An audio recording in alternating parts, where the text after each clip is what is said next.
4월 8일 오늘 만나 성경 말씀은 누가복음 20장 19절에서 26절 말씀입니다.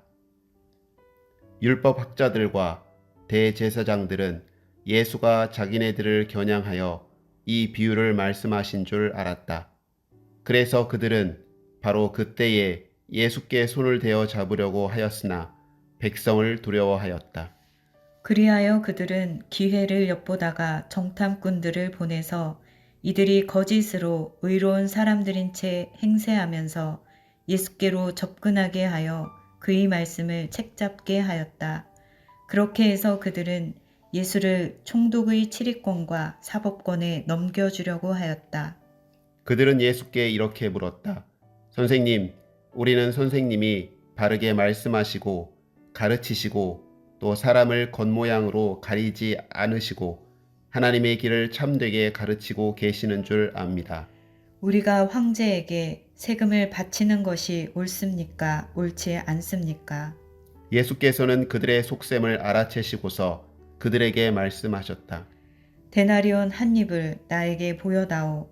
이 돈에 누구의 얼굴상과 글자가 새겨져 있느냐? 그들이 대답하였다. 황제의 것입니다. 예수께서 그들에게 말씀하셨다. 그러면 황제의 것은 황제에게 돌려주고 하나님의 것은 하나님께 돌려드려라. 그들은 백성 앞에서 예수의 말씀을 책잡지 못하고 그의 답변에 놀라서 입을 다물었다. 아멘. 오늘 만나러 만나주시는 하나님을 기대합니다. 진리에 대한 자세는 여러 가지로 나타납니다. 순종하기 위해 말씀을 경청하는 사람이 있습니다. 시편 1편에 나오는 복 있는 사람입니다. 혹은 지적인 호기심을 채우거나 자신의 지식을 자랑하기 위해 말씀을 연구의 대상으로만 여기는 사람이 있습니다. 예수님 말씀처럼 자칫 듣기만 하고 순종하지 않는 바람에 모래 위에 집 짓는 사람이 될 수 있습니다.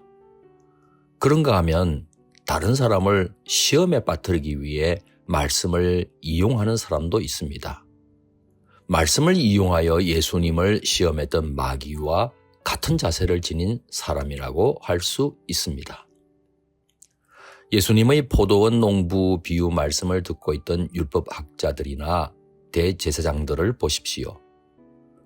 포도원 주인의 아들을 죽여버린 악한 농부가 자신들을 가리키는 것으로 느꼈습니다.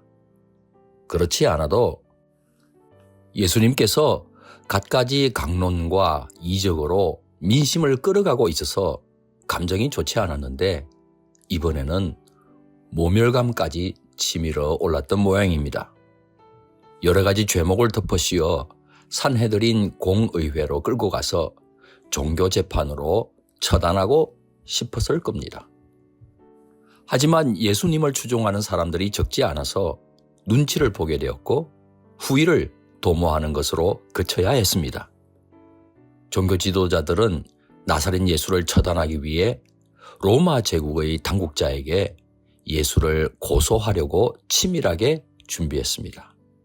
이에 예수를 고소할 수 있는 근거를 마련하기 위해 율법 지식이 뛰어난 사람들을 차출해서 정탐꾼으로 보냅니다. 예수님 앞으로 다가간 정탐꾼의 임무는 예수님께서 총독의 권위나 궁극적으로는 황제의 권위에 대항하는 발언이나 행동을 포착하기 위해 자극하고 유도하는 것이었습니다. 그것이 여의치 않다면 적어도 예수께 기울어진 민심이라도 돌려놓는 것이었습니다. 정탐꾼은 무리 중의 일부로 가장해서 예수님을 향해 마음에도 없는 칭찬을 던집니다. 예수님을 선생님이라고 부르면서 언제나 바르게 말씀하시고 가르치시며 사람들을 겉모양으로 판단하지 않으실 뿐 아니라 하나님의 길을 올바르게 가르치는 분이라고 사탕발림의 말을 동원합니다. 그리고는 준비해간 비장의 카드를 꺼내듭니다. 아주 간계한 질문을 던진 겁니다. 우리가 황제에게 세금을 바치는 것이 옳습니까? 옳지 않습니까? 이 질문은 답변하기가 아주 고약합니다. 로마 제국의 세금 징수는 황제의 권위와 직접적인 연관이 있습니다. 피지배국 유대인들은 세금 납부를 통해 황제의 권위에 복종하고 있다는 표시를 해야 합니다. 하지만 이스라엘에게는 오직 유일하신 여호와 하나님을 목숨 바쳐 사랑하라는 가르침도 내려오지 않습니까? 만일 예수님께서 납부할 필요가 없다고 하면 민심은 얻을지 몰라도 황제의 권위를 거부하는 것이어서 로마 당국자에게 고소당할 수 있는 증거가 되고 맙니다. 그렇다고 납부해야 한다고 대답하면 민심을 잃게 될 것입니다. 어떤 식으로 답변해도 자신들은 소기의 목적을 달성하게 되는 것입니다. 예수님께서는 데나리온 동전에 새겨진 황제의 얼굴을 보여주시면서 그들이 전혀 예상하지 못했던 제3의 답변을 내놓으셨습니다. 황제의 것은 황제에게 돌려주고 하나님의 것은 하나님께 돌려드려라. 동전에 황제의 형상이 새겨져 있으니 세금을 바쳐야 한다는 뜻이며 동시에 하나님의 형상으로 창조된 사람들은 당연히 하나님께 봉헌되어야 하는 것입니다. 당시 세상 주권은 로마 황제가 행사하고 있다는 현실을 받아들여야 한다는 것과 궁극적인 주권은 오직 여호와 하나님께서 갖고 계시다는 점도 강조하신 셈입니다. 교회나 그리스도인들은 세상 나라와 경쟁하는 또 하나의 다른 세력이 아닙니다. 하나님의 나라는 여기에 있다, 저기에 있다 말할 수 없기 때문입니다. 하나님의 나라는 이 세상의 어떤 나라 위에도 임할 수 있습니다. 우리들은 세상 권세를 숭배하지 않습니다. 그렇다고 그 반대로 척결해 버려야 하는 악마로 여기지도 않습니다. 이 세상 속에서 하나님 나라를 시작하신 예수님께서는 우리 그리스도인들로 하여금 하나님 나라가 임하도록 기도하면서 세상 사람들이 하나님 나라를 받아들이도록 변화시켜 가야 할 사명을 주셨습니다. 그러므로 우리들은 하나님의 통치를 선포할 뿐만 아니라 우리의 삶을 통해 하나님의 통치를 보여주어야 하는 사명자입니다.